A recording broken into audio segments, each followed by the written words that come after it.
Hi there, my bungled and botched friends. Richard Lewis here with another YouTube video, and this time I'm going to be talking about another contrived League of Legends scandal involving the player Hai from Cloud9.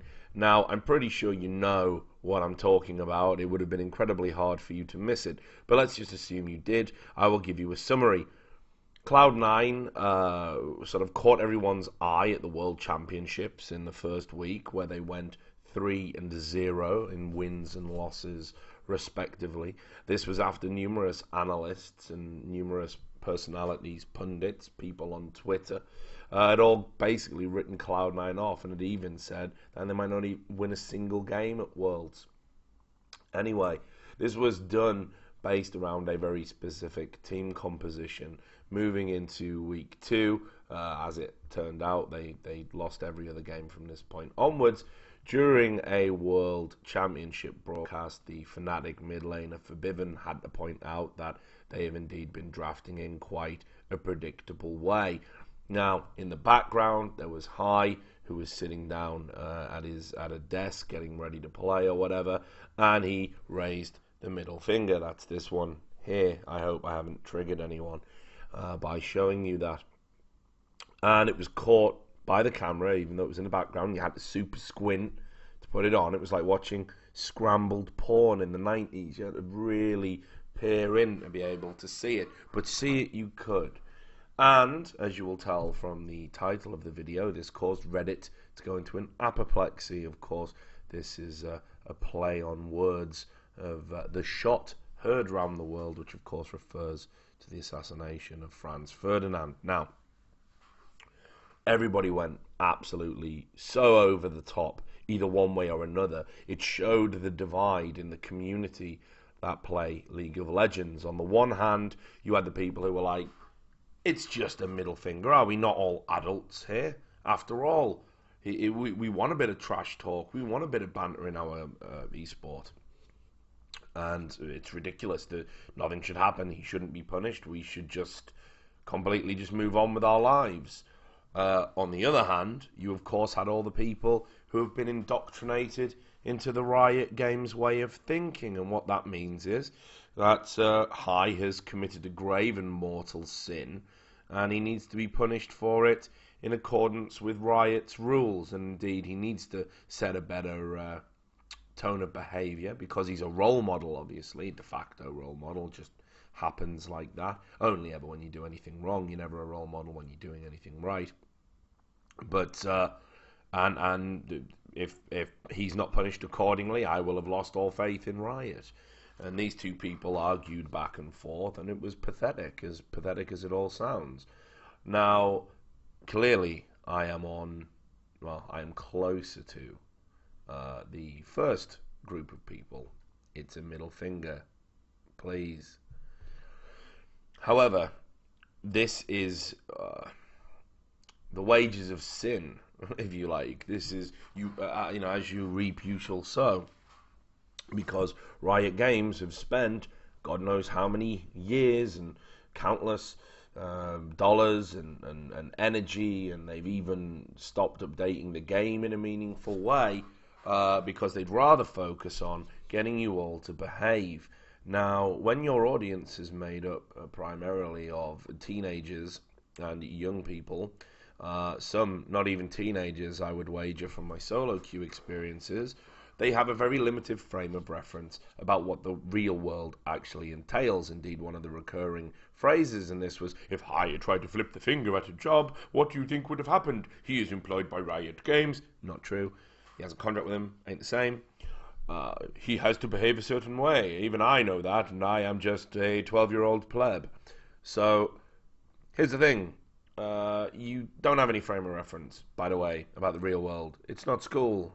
Alright, it's not school, it's not college, and most of these people talking about what would be deemed an appropriate punishment have never worked a job before, let alone dealt with the pressure of being an athlete in the spotlight, or even looked into anything that's appropriate in terms of punishment for athletes that do things like this.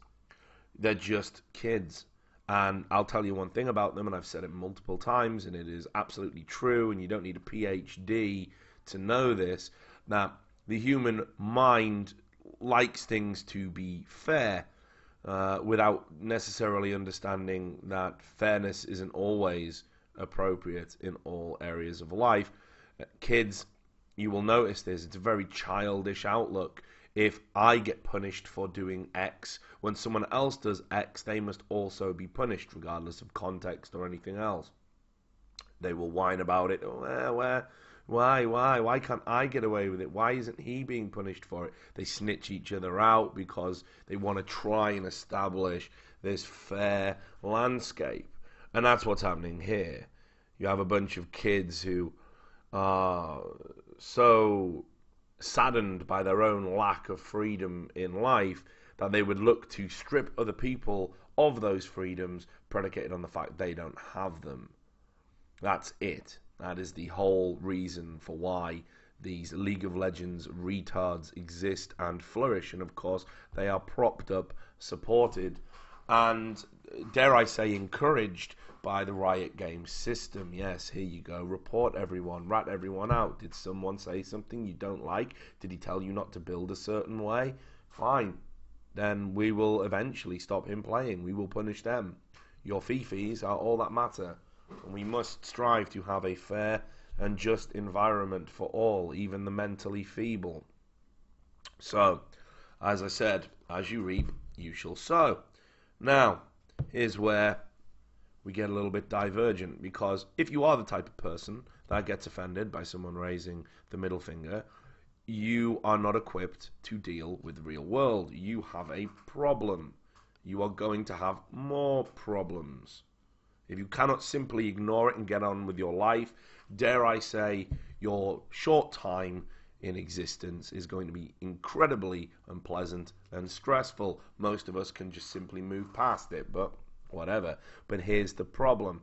Riot Games have already set the tone. So, when High raises a finger, live on a broadcast, there's gonna have to be punishment, because Riot have spent all this time punishing not just pro players, but also everybody else for doing anything that's even vaguely deemed to be offensive, because it comes under this umbrella of toxicity. And if you're not convinced, let me just give you a rundown in rough chronological order of some of the rulings. So, that they've issued. 2012, I Will Dominate, removed from LCS for 1 year, all of his accounts permanently banned for in-game harassment, verbal abuse, offensive language, and negative attitude. Linak, same thing, banned from LCS for 1 year for the same reasons. Shook, banned for 1 year, again, 2013. Exact same reasons. Of course, Incarnation was permabanned because of one screenshot where he pasted a Skype locator, which anybody can use and isn't proof of a DDoS at all. But he was also banned for abusive behavior and what they refer to as poor sportsmanship and in-game verbal abuse. We know, of course, he only recently became unbanned. Right? Raytech, now known as El Mupo, same thing, 2013, banned for a year. Hexo, implicitly threatening to launch a DDoS attack on another LoL player and could be guilty of engaging in DDoS attacks, receives a warning. Any further actions, confirmed past or future DDoS attacks, any other abuse of any kind will be punished with permanent bans in accordance with the LCS. It goes on. Raytech, again, was later deemed ineligible to compete in the LCS. Linak, again, abusive behavior, receives a ban from the LCS. Mithy and Nuke using offensive and racist language in a League of Legends game lobby. $500 fine in 2014. $1,000 fine for forgiven in-game verbal abuse, insults, and other behavior. Then Nuke, Duck, and Mithy, of course, continued to use verbal abuse, racial insults, and otherwise offensive in-game behavior, and were banned from LCS and the Challenger Series until the end of 2014. Odie, Dignitas team owner, fined $1,000 for using the word cunt on a Twitch platform. Svenskeren, suspended for his first 3 matches for using racially insensitive language in a username. I don't even want to read all of these out. It just keeps going and going and going and going and going. And the point is that in all of this, one thing is absolutely clear. They do not like their pro players saying bad things or doing bad things or behaving in a way that could be construed as offensive. Now, raising the middle finger isn't a big deal, but within the context of if you're going to abuse people in game or use racially insensitive usernames or anything else, then they're going to have to issue something. I would recommend a $500 fine because it will shut up the idiots that want some action taken against them. Most of them, there'll be a bunch that are saying he's getting special treatment, but it'll also be consistent within their own disciplinary procedure. To simply ignore it as if it hasn't happened, that's not going to work. You can't do that. The people will be rightly upset because you have been inconsistent to your own rulings. It also leaves Riot Games up for criticism about bias, and indeed, we have seen in the past a slight favoritism, I would say, in these decisions towards NA players. So they're going to have to do something. Now, that isn't as a call to action saying, Riot, please do something because I'm so offended, but this is the environment you've created. It simply cannot be ignored. So it doesn't end there, though, in my sort of critique, and that is, I thought the point Forbidden made wasn't even a burn. There was loads of people saying, wow, like, how could anyone just sit there and be burned like that? He pointed out exactly the right reasons as to why Cloud9 were going to lose the remainder of their games, and that was that they had this one particular powerful comp and they could get banned out. That was all he was saying. I do want to add as well, how wonderful of Riot Games to take another fellow professional, put him on a broadcast, ask him a series of leading questions to get him to the point where he says what he says. And then, of course, the resulting apoplexy, they're nowhere to be seen. For future reference, if I was a player, I would simply give one-word answers until Riot Games didn't ask to have me back on, because anytime you volunteer an opinion, this happens. This pathetic reaction. And like I say, Forbidden was absolutely spot on. It's the kind of thing you would expect an intelligent analyst to say. Very surprised that there was such candor from a current player. But moving on to moving on to High, it's very hard to be sympathetic because I'm sure we'll all remember the Balls situation. Now, just prior to Worlds, Jat, the Riot commentator, tweeted out saying there was a worrying trend in that Balls' solo queue performances weren't that great, and he was only Diamond 2 in career and had been promoted and demoted multiple times and couldn't seem to kick on. By contrast, Huni had been absolutely wrecking everyone and was in Masters. So that was the worrying trend.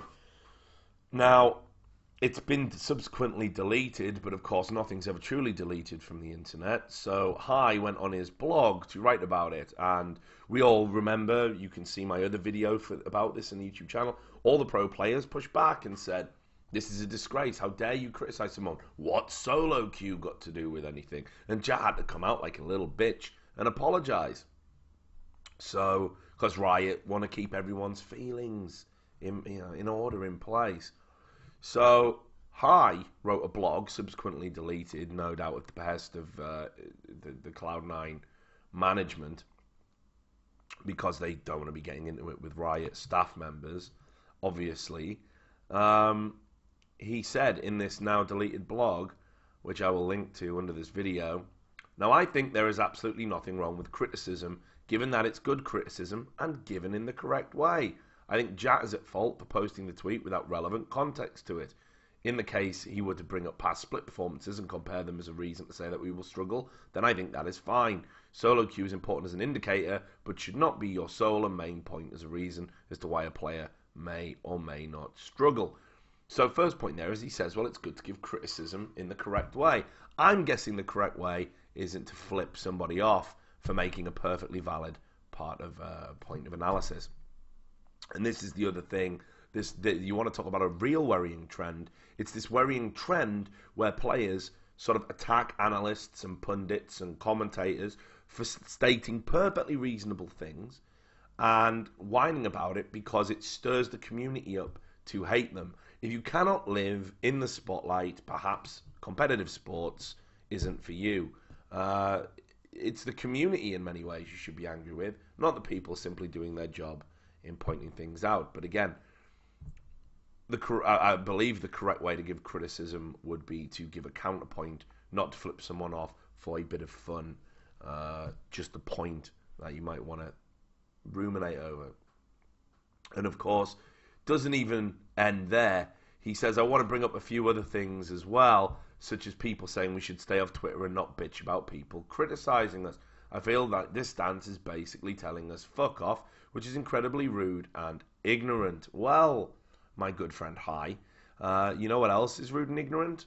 Telling people to fuck off using sign language. And you did that, and you didn't think twice, you didn't hesitate. And you did it because you were being rightly criticized for having a one-dimensional team draft. So I'm a little bit confused as to how somebody who has all of these feelings and principles can't apply them in his everyday life. So it does make me far less sympathetic than I would be ordinarily. And then he even went on to say, in a community where your image can be tarnished and bandwagoned for ages, it's actually important to not be labelled as trash, since it's very detrimental to your confidence in yourself as a player. I've seen this happen firsthand to plenty of players and analysts, where the public perception of a player ends up being their own perception of a player, even if it's false. People make memes, jokes out of it, which is to be expected, but when our jobs, careers are in danger because people keep spreading false information, what else do you expect the person to do? So this is a tangential point that I want to make surrounding that statement, and that is, yes, if you're cognizant about how the community can jump on any little thing and demonize people about it, first of all, think about yourself before you do something like that for a few cheap laughs, or to preserve your incredible pride that you seem to have, even in the face of valid critique. The other thing is, when you show such obvious disagreement with a fellow pro on a broadcast and you articulate it in not a very polite way, you encourage your fans to attack that player, that individual. Now, I don't know if that's happened to Forbiven, but I'll wager quite strongly that it did, that some Cloud9 fans got on his back to kind of try and deflect away from all the attention surrounding High's actions. So, once again, what is good for the goose has to be good for the gander. So I'm incredibly surprised that this issue hasn't really been dealt with in the correct way. I mean, one tweet from High doesn't really constitute an apology, and of course that's as of recording this video. That might be subject to change by the time you see it. And equally, Riot are in a ridiculous quandary because they are going to have to take some disciplinary action, possibly right even in the middle of Worlds, which an unwelcome distraction, something unwelcome to overshadow what should be the high point of your season, because they simply cannot ignore it, because this is what they do. This is the consistent tone that they've set. But ultimately, what I will end with is that the community, this mob, this perpetually, permanently agitated mob of kids, are having this huge dictatorial impact on everything that we do in this business. And it's getting to a stage now where it's bordering on the farcical. I don't think necessarily that we should be letting people with next to no life experience and clearly way too oversensitive in their values about what is acceptable behavior and what isn't, actually make everybody jump and behave accordingly to placate them, because we're worried that somehow there will be a financial impact. And indeed, yes, some of them can be irrational. They'll contact your sponsors, they'll threaten to boycott, they'll do all sorts of ridiculous things to get their own way. But at what point are we going to stand up to it? The battle cannot be fought and won here, and it cannot be fought and won by Riot. These people are Riot's children. They gave birth to each and every one of them.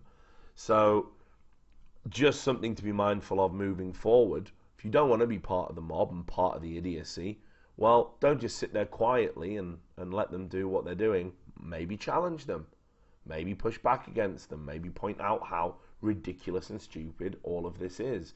That we're effectively going after a player for having a perfectly human reaction solely on the basis that we feel people in positions of privilege, I'm loath to use that word, have signed some sort of Faustian pact to never be able to behave humanly or behave like we would ever again without harsher punishments, without having everything potentially taken away from them. So definitely stand up to that if you see that happening. But unfortunately, Riot will have to punish High. I'm pretty sure if they don't, all the players who have been punished are going to be up in arms, and all the organisations that have had to suffer as a result will also be up in arms. Indeed, I already saw on Twitter, Forgiven tweet, well, imagine if that had been me. And indeed, this is somebody that's been banned twice for toxicity, and one time after Riot employees themselves were talking about how he was incredibly improved and was one of the most improved players of all time, and then banned just because somebody screenshotted something and they tried to pretend it was the reporting system doing its job, when in fact it was all done through back channeling. Anyway, that's all I've really got to say about that one. It's incredible that it requires the attention it does, but as I said, this is the sport that has been built up by Riot Games, where someone flipping a middle finger is actually worth more attention than your own world championships themselves. Can't say I'm sad about it, though. Anyway, thanks a lot for watching the video. See you on the next one.